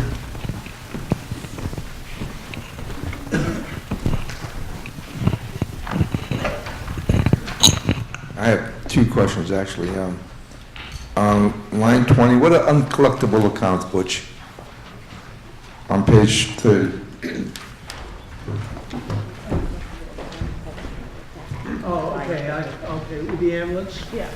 So, what happens is that we charge a fee for, you know, loaded miles, if you will. And, there are some times that the insurance companies or whatever will pay they'll pay a certain amount. And there's uncollected, they don't cover the whole cost. The board, since I can remember, has never gone to any civil action to try to collect fees that people can't pay. If your insurance paid $100 and you owe $125 and you can't pay it, those are the uncollected. So, you know, we provide a service, we take what we can get from insurance companies. That's, does that answer your question? Yes. Now, my next question is, based on what you just shared with us, does Davis still have a full-time job in addition to being, is he still a fire marshal? He is a fire marshal. If this budget passes with that in there, I can't speak for David, maybe it'll be somebody else, but I assume that he's going to, 1st of July, he will no longer work as a state fire marshal and will have a full-time position. Thank you. That's our goal. Any further questions before we finish up this part of the budget? Go ahead, Butch. Okay, now we're on fire. So to speak. We're on fire. I don't believe you're allowed to yell that in a crowded theater. Everybody grab their hoses. Oh, I gotta move the mic closer to me. All right. Okay, thanks, Mary. Okay, so we're gonna start with the fire budget, fire department budget, and the very first line item again there is from the fire department. The fire chief earned $18,200 a year, there again, for 20 hours a week. Okay? So we've moved that up to $29,640. So half of that fire department, half of that chief of emergency services is going to come from the ambulance, and half of it's going to come from the fire department budget. All right? So that, and I'll tell you, if you look around at what some other towns would be paying for this position, this is a steal for us. I need to say any more, because if we were to say, okay, we're going to create a position and put this out for bid, see what we can hire for this, we'd be looking $85,000 or $100,000 for this position. David, you didn't hear that. Okay, so that makes an increase of about 26,000 and change for that line, for that item for total firefighting. Excuse me? Yes, Ed.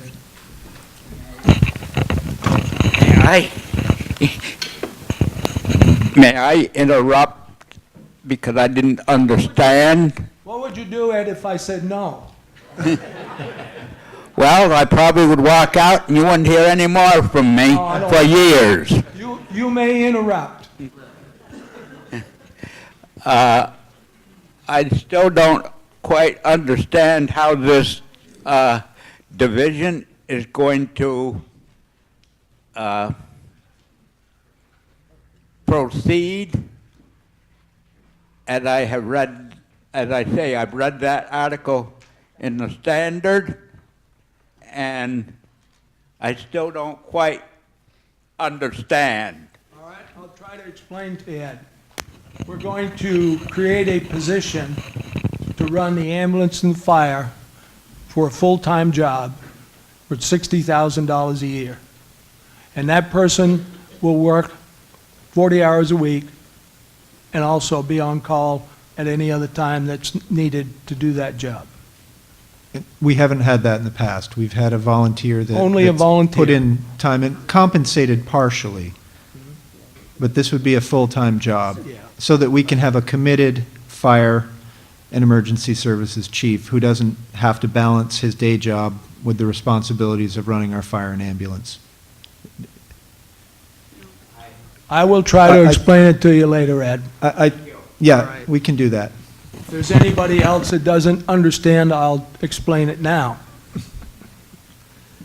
Okay, moving on, then, again, for the fire department is the communications section. That's, again, the radios in the vehicles, the radios in their pockets, whatever, to, and that's down $800. Moving along to fire truck and equipment, the $72,000 that you see there at the fire truck, that's our first payment on the new truck that's being manufactured right now, and we expect a delivery, I guess, sometime before the 1st of July? Yes, Phil says. So that's our payment on that. That's also replacing a truck. So that truck that it's replacing is nearly 30 years old. And so firefighting equipment is down actually a bit, and the capital reserve is down for the reasons that Matt explained about shifting some money around for that. Any more questions on that? Excuse me? Yes. Yes, right here.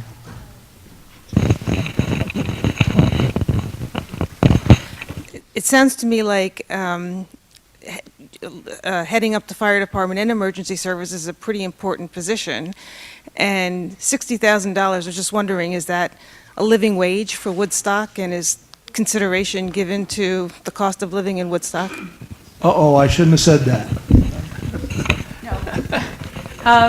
The short answer is that when we wrote the job description and we set the pay, this happens to be a position that, you can count the number of full-time fire chiefs in small-town Vermont on one hand, pretty much. And there's a range, and it's sort of the middle of the range. Is it enough for Dave to live on? Well, maybe he won't take the job because it isn't. And if we can't get anybody to apply for it, we'll obviously have to look at that again. But it seemed to be sort of the middle of the range for what other people are paid who are doing the same job in a similar sized town, of which there are not many. So, Any other questions? If no more questions, I have one other thing that I would like to, just to bring to your attention. This is floating around somewhere in the lobby. It's the weekly legislative report for February 9th, 2018. And legislature did a summer study, and it's an emergency in emergency medical services. And if you haven't seen this, I urge you to pick this up in the lobby before you go. The legislature had a study committee in the summer, and they had all of the professional firefighters, the career firefighters, the volunteer firefighters, EMS people, and we're not alone in this problem that we have with volunteers. Like I said a few minutes ago, we're at a crossroad right now of where we go with this. And if you've read the papers lately, you see that other towns around us are struggling with the same problem, is not having enough people to respond to fire and ambulance. Now, with our fire department, one of the things that we have is what we call the Mutual Aid Association. And we belong to 2 mutual aid associations. And if you were around or read the paper when the block burned this summer, you can see what that mutual aid did for us. I think David had like 17 different departments that responded to that, helped us out at no cost. No cost. That same scenario does not happen with an ambulance. There's no way that we can just call Lebanon or some other ambulance service to come and go pick up somebody that needs transport to the hospital.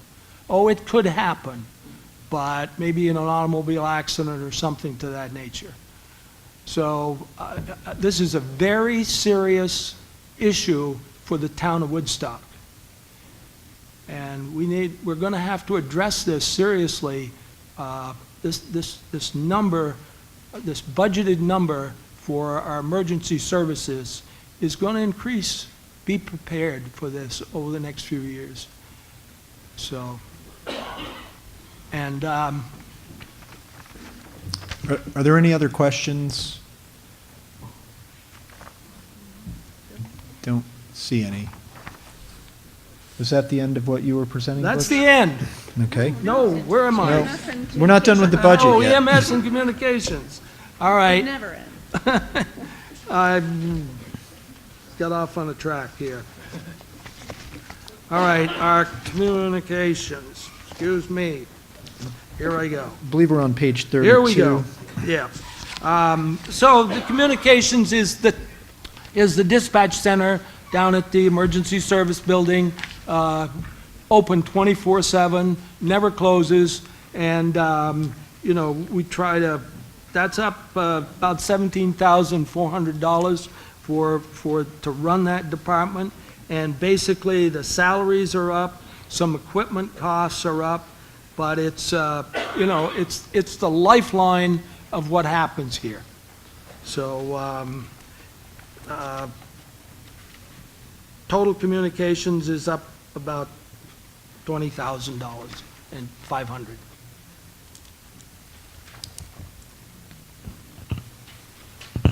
Okay, I'm going to do the police department on page 34 and 35. So the police department budget is $392,393, and that's the town's share of the town and village police budget. So we have a contract with the village police department, and the town pays a share of the costs depending on the percentage of calls that are received by the town. And it's a 3-year contract, so it works on an average. So the town coverage is 40 hours of patrol coverage and then 24/7, 365 emergency coverage. The village has a slightly higher level of coverage. There were 920 calls that the police department covered last year. So altogether, that was 40% of the total calls that were covered. And you can see on page 71 what those calls were for. Most of them were for property and home watch, burglary alarms, and then some agency assistance.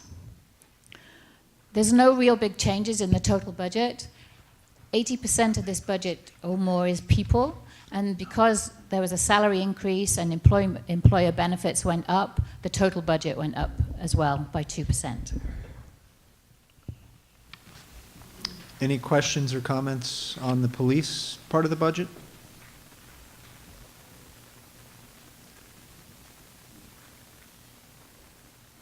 I don't see any. So I just want to bring your attention to something at the bottom of page 35, the select board contingency. So on line 46, there's quite a big increase there for compensation, unused sick and vacation time. Our employees have a benefit where they can accrue sick days And when we know or when we anticipate an employer is going to retire, we need to put aside money to pay for that accrued benefit, and that's the $28,000.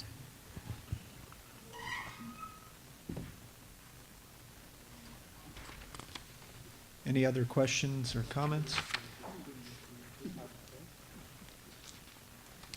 Is somebody doing capital reserve? Oh, Ed has a question right behind you, Jacob.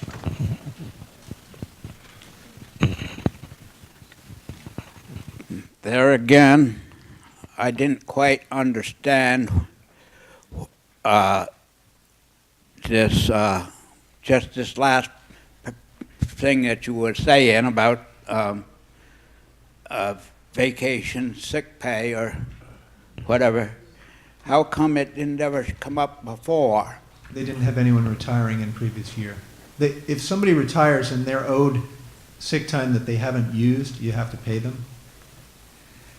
So if there were a number of people they're planning on some people retiring in the near future. Is that the gist of it? Oh, is that the... So when those people retire, they're going to have to pay them for any sick time or vacation time that they haven't taken. They're owed that money. So they're just planning ahead.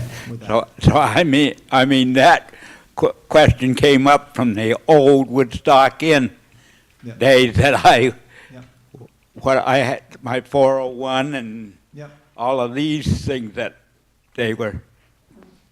So I was just curious why it didn't show up before. Yep. Good question. So who's got the last part? You're all set? Okay. That being said, we are actually on Article 6 rather, sorry, Article 6. Are there any other questions or comments on Article 6? Now is the time to ask them. Let me just quickly remind you what we are voting on. Article 6, to see if the town will vote to appropriate the sum of $6,038,508, which includes the specified sums of money to operate each department, and to raise by taxation the amount of $3,920,138, which is the necessary sum to defray operating costs for fiscal year 2019-2020. All in favor of Article 6, please signify by saying aye. Aye. Those opposed, nay. The ayes appear to have it. The ayes do have it. Article 6 is adopted. Thank you. Thank you. Yes. Looking at the time,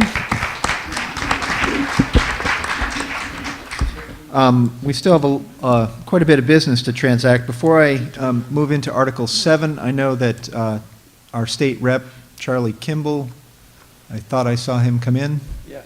There he is. And one of our state senators, Allison Clarkson, are here. I think they'd like a few minutes of your time to give you a quick update on what's going on in Montpelier. Yes.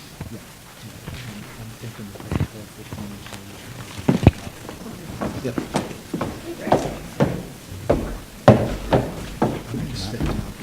Okay. Thank you, Mr. Moderator. Nice to see you all again. My name is Charlie Kimball. I represent you in the Vermont House of Representatives. And my job, I think, is twofold. One is to make sure your interests are looked after in state legislation, and the second is to represent you for what you think the state should be doing going forward. So the answer to what's going on in Montpelier is there's a lot. I've provided some kind of handouts that's in the back that is just basically an insight as to some of the 1,000 bills that are being introduced this session.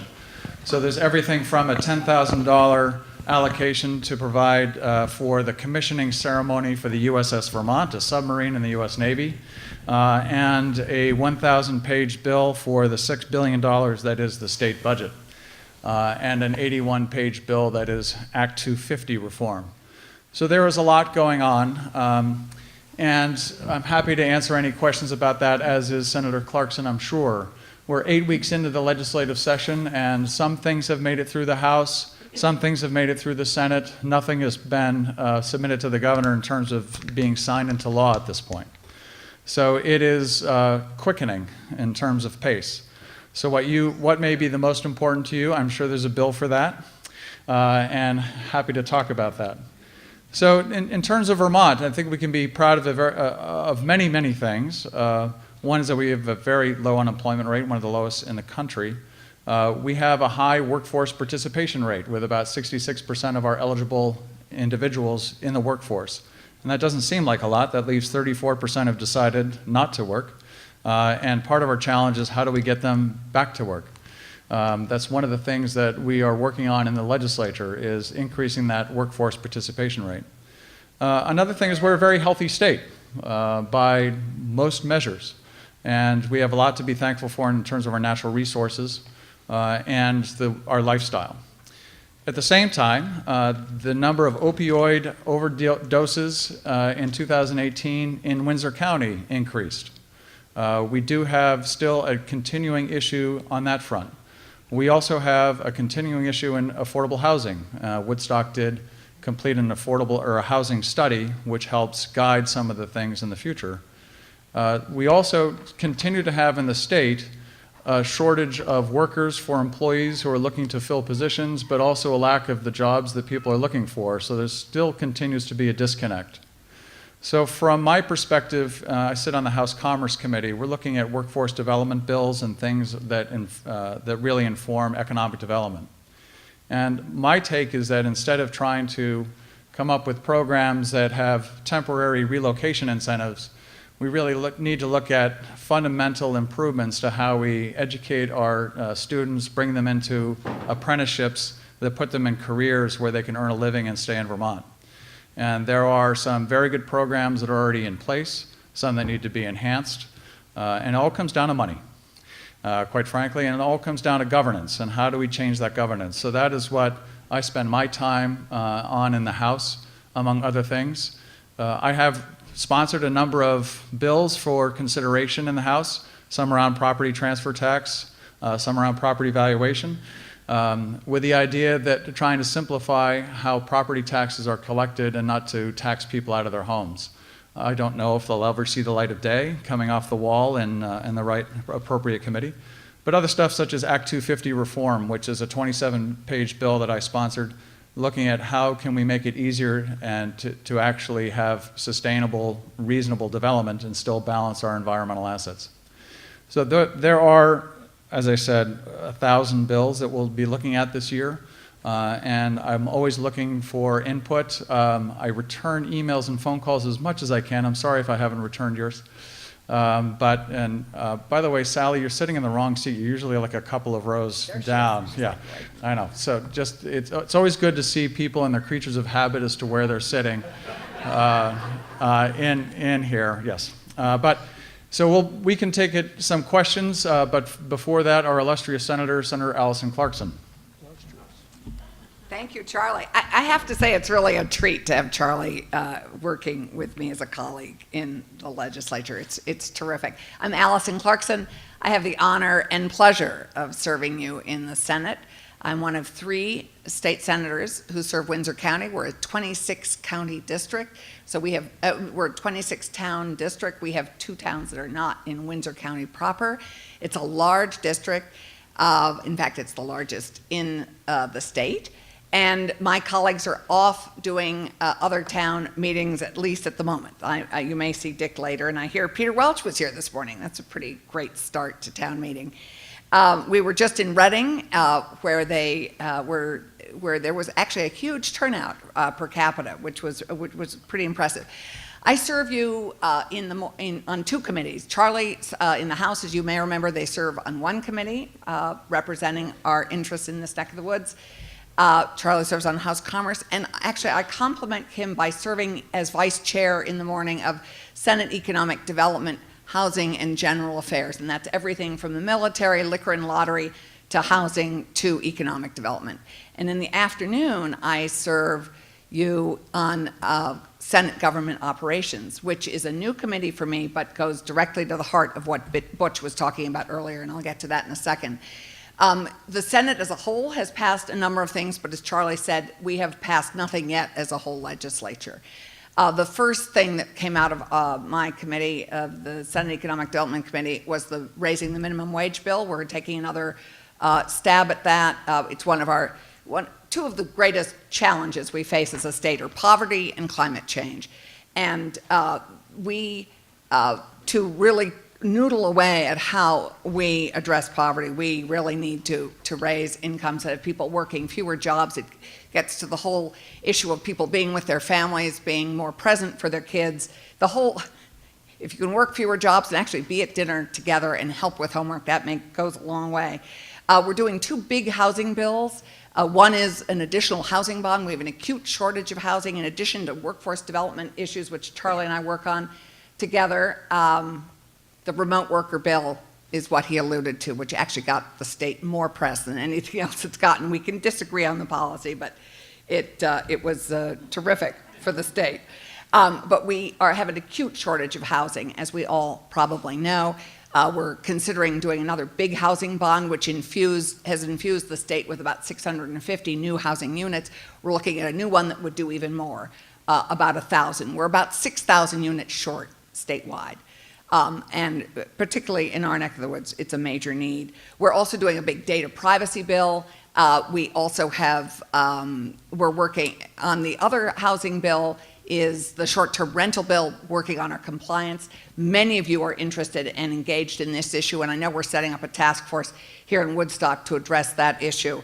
And it's a big one in terms of compliance, which we're working on. And it also leads to something that we're going to be working on in this second housing bill, which is creating a rental registry, so that when we were doing Irene, Sally and I had a really hard time finding places to house people because we have no statewide rental registry. All the rental units in the state aren't in one place. And we're looking to do that because sadly the next disaster is probably not very far away. We're also working on a workers' comp and misclassification bill, and on economic development issues around adult technical education, bringing people back into the workforce, what we call returnship, and adult education. In Senate economic development, in Senate government operations, we are beginning to address this crisis that we face in our emergency services, both in fire and EMT. And we have heard that report, and we're now trying to figure out how we begin to address this issue. We're looking at regionalizing, maybe doing some pilots of regionalization, and it's a huge issue that we face, and I'm so glad Butch raised it in the fire department section of the budget. We are in an unusual position in this biennium. The Government Operations Committee is able, actually the Senate as a whole, is looking at constitutional amendments. It's one of the rare bienniums when constitutional amendments to the state can be introduced. And there are two in our committee. One you may have read about, which would further clarify that slavery in this state is prohibited. And the other one is it addresses the terms of the length of term for the governor and for the Senate. We're also, those are consuming quite a bit of time. We're also have just passed out a bill banning corporate influence on elections, both with how it addresses transparency and it addresses what we can accept as gifts in our campaigns. And we are really working on this. Probably end up being a pilot of regionalization of fire and EMT. It's anyway, it's a huge challenge, as every person involved in those worlds knows. We're also we can only do election law changes this session. It can't be done in a year when we have an election. And so we're also, if you have any ideas on how to improve elections, let me know. So the Senate as a whole has passed out minimum wage. That has gone to the House. We've also passed out we're testing lead in every school. Every school that was tested this summer, there was lead found in their pipes, and so we're just going to test every school in the state. We can't afford to have lead in school water. As you know, it has a terribly detrimental effect on the developing brain. And that will be paid for by the state. That is not going to be a state mandate on schools. We also have reduced the cost of car emissions inspections for low-income Vermonters. That's gone to the House, as has tax and regulation of cannabis, and raising the purchase age of tobacco to age 21. So we are here. We're also available by email. I sadly, it's a challenge to keep on top of my emails, so I apologize. As I pledged to Dave Brown, I would be better about it, but it is a challenge when you get 100 emails a day just on my Ledge email. So I have patience. I try and get back to everybody who's in touch, and if not, give me a ring. And it is a total pleasure serving you in the State House. It is a stimulating and rewarding and often very moving experience. So thank you for trusting us to carry your interests and concerns forward. I think we're both really honored to do that. Mr. Moderator, if I may, just one thing, follow up.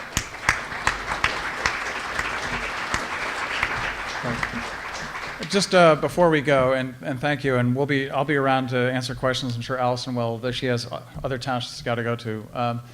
One of the proposals that's being made in the state legislatures and the Transportation Committee, where they want to add 4 cents to every gallon in a tax to pay for municipal roads and bridges. Funding for municipal improvements is a very difficult thing, and we did a straw poll in Reading, and I won't tell you the results, to see of the voters how many of you would be willing to pay an extra 4 cents a gallon to secure more funding for municipal roads and bridges. If you could just raise your hand and just give us an indication, would you be willing to pay more than 4 cents more? Thank you. And it's something that the Vermont League of Cities and Towns is advocating for inside the legislature, and so it does reflect what you also just indicated. So, thank you. It's not only more money, it's keeping the money we have. So all those projects that John spoke about earlier, grants totaled $450,000 of those projects. Our local money is less than $100,000. So we've got to have that money. Yep. And in addition, we're also, I think the House is taking it up first, looking at beginning to charge for EV, electric vehicle charging, because one of the reasons we're losing money in the transportation fund is that happily, and more of us are able to purchase electric or hybrid vehicles, and that of course means that few of us are buying more gas. So as that revenue stream is closing, that we need to create the revenue stream of also of EV charges. So that is also being worked on. So anyway, thank you so much. Thank you.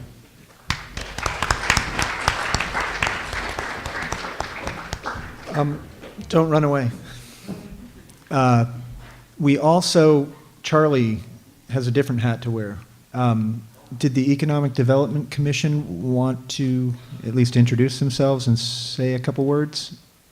Sure. I heard that rumor, so. Do you want to take one of the portables? Yeah, portable. Jacob. Yep. The Economic Development Commission is a commission that's advisory to the Select Board to recommend programs and funding from the Economic Development Fund, which is funded by your local options tax. So there's a 1% local options tax on rooms, meals, and alcohol, which generates roughly $220,000 to $250,000 a year. And those funds are really set aside for projects that would help sustain and implement, plan and implement sustainable economic development. We have a handout that you may have seen when you came in. It's a summary of the different activities of the Economic Development Fund and the Economic Development Commission. Standing with me is Julia Cook. She and I are the co-chairs. And in the audience, we have a number of members. We have 8 active members of our Economic Development Commission. We meet once a month on the first Thursday of every month, but we also have subcommittees that meet more regularly than that. So we have Joe Di Natale, who is here. Joe, if you could just raise your hand. Yep. John Spector, who is there. Who am I missing? Is Michael Malik here? No? Let's see, Bueller. Let's see. Are any other members? Courtney Lowe is on this commission? Nope. Who am I missing? This is us. In the room, yeah, I'm sorry. There are 8 of us. So what we've presented, because there are many questions oftentimes as to what is the Economic Development Commission funding. And so we provided, and what are our purposes, what are our functions? And so over the past year, we put together a list of those things that are funded. And some of the priorities that we've been looking for. So we divided into 4 different committees. And those committees are, one is called an economic, what do we call it? Economic Resource Subcommittee. And that's looking at different grants for different organizations inside of Woodstock that are applying for funds. So some of the examples of programs with funded, there was the Lights Around the Green, where we were asked to recommend to the Select Board, remember these are all recommended to the Select Board, to fund the balance owed in order to erect the lights around the green. Different grants, we had a $50,000 grant request that flows into that. That was also for helping Rainbow Preschool, Play School, relocate to the old Mount Tom site. And they would be able to increase the number of child care slots available. And another child care application was from the Congregational Church, actually not the church itself, but the nonprofit that operates within the church, to increase the number of slots available for infants. So as we know from economic development, the number of child care slots that are affordable are few and far between. So we are looking to support those kind of efforts. Other things within that group, I believe, we funded a housing study, which the results were just published recently, to help identify what the need was for housing in Woodstock. There's all these different anecdotes about there's not enough rental units, there's not enough small units for people to move out of their existing houses into smaller units. But we did actually get the research together and paid for that study from the Economic Development Fund. There's also, we applied for funds and received a planning grant that would build a new recreation trail on the east side of Woodstock. And so that actually resulted in an RFP, which was just awarded, RFP meaning request for proposals, that was just awarded, and that work is starting to occur and should finish by midsummer. So those are some of the things. On the marketing front is another one of our subcommittees. We've been partnering with the Chamber of Commerce to actually support their activities in terms of the website. That is the major marketing vehicle. Previous to that, we had paid for a public relations firm to really promote Woodstock as a place to work, live, or play. And that had some good results. We can't tell you exactly what they are because 50% of every dollar in marketing is wasted. We just don't know which half. Sorry. That's actually funny in some cases.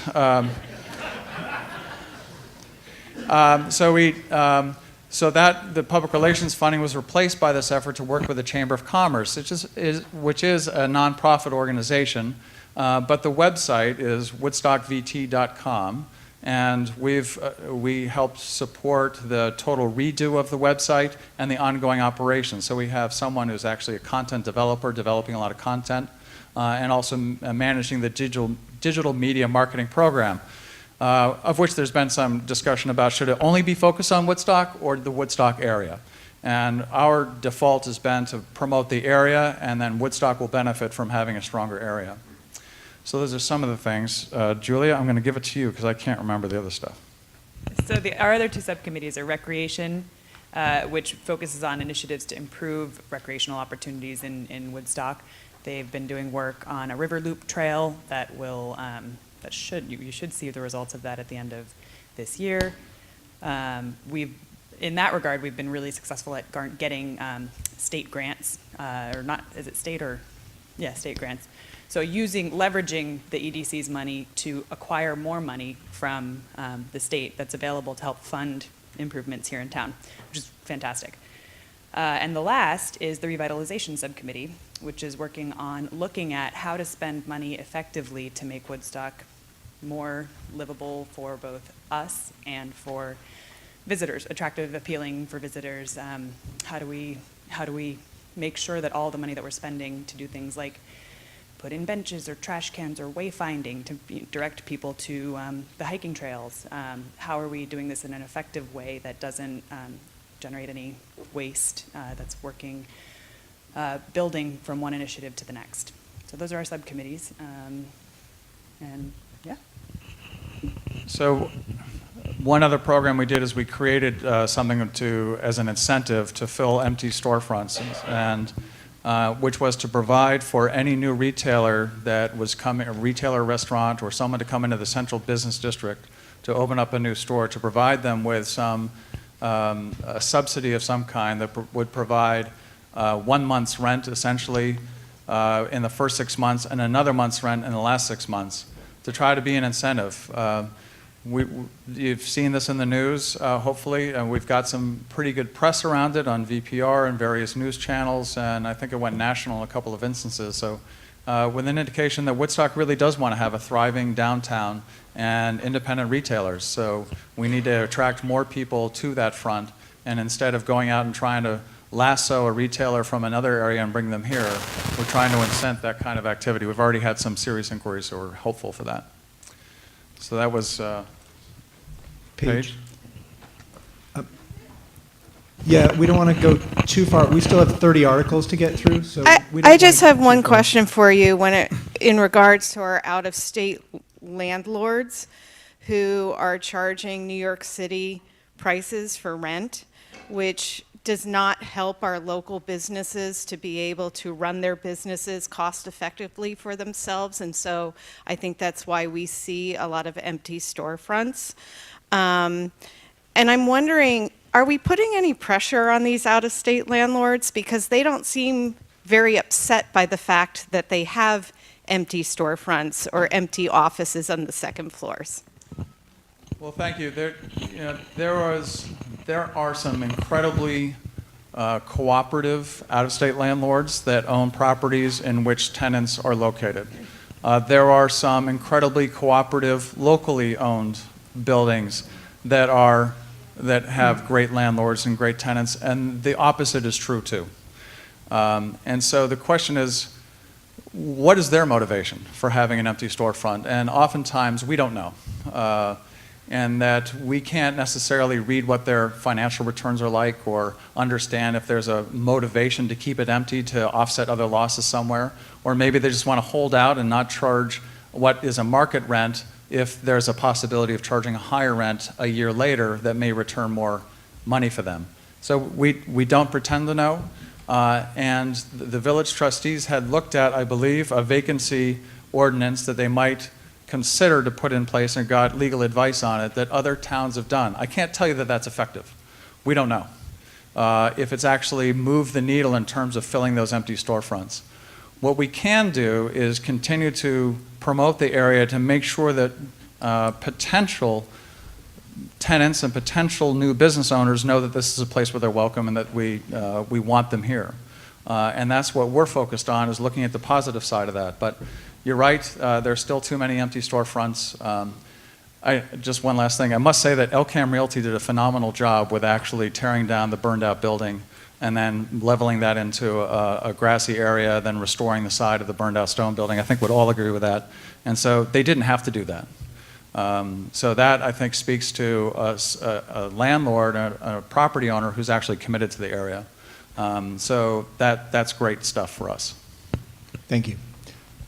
I would only add very quickly that this is a topic that we are consistently talking about. It's just a matter of what we can actually do on both on a legal level and what we can do. And so the storefront grants are our attempt to kind of try to see if that does anything. If it does, that's fantastic. If we get someone in there, that's money well spent. If not, then on to the next possible initiative. But we're consistently talking about this. Thank you. Thank you.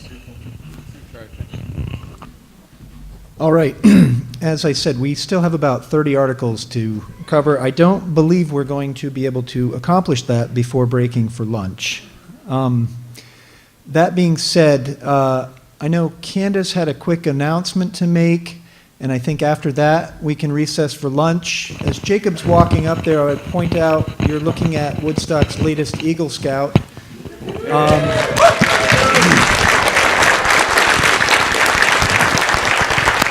Congratulations, and thank you for allowing me to make a quick announcement. I know we are all thrilled to see Phil Swanson up on stage today, and his doctors call him the poster child for the bone marrow transplant that he has undergone. So we're so thrilled he's there. And when he was in the hospital, he had a complete office set up. He didn't miss a beat. It was unbelievable. And not unbelievably, he made friends with everybody there. One of his nurses is a woman from Reading, and Lisa is the head of the Team Hope for the Proudy. Team Hope is the team that does the indoor, in the hospital Proudy. So while others are doing the races, the patients are inside also doing relay races and whatever they can to be a part of the Proudy. Well, Phil asked Lisa to contact Woodstock and let's get a fundraiser for cancer here in Woodstock. So that's what we're doing. Mark your calendars. It is April 11th. It is a Thursday night. It's 5 to 8. It will be a wine tasting. The wine is all being donated by a winery in Barre, Vermont, whose daughter is also a bone marrow transplant survivor. So the whole event has some really great things happening. And the event is called Sip Sip Hooray for Phil Swanson. So.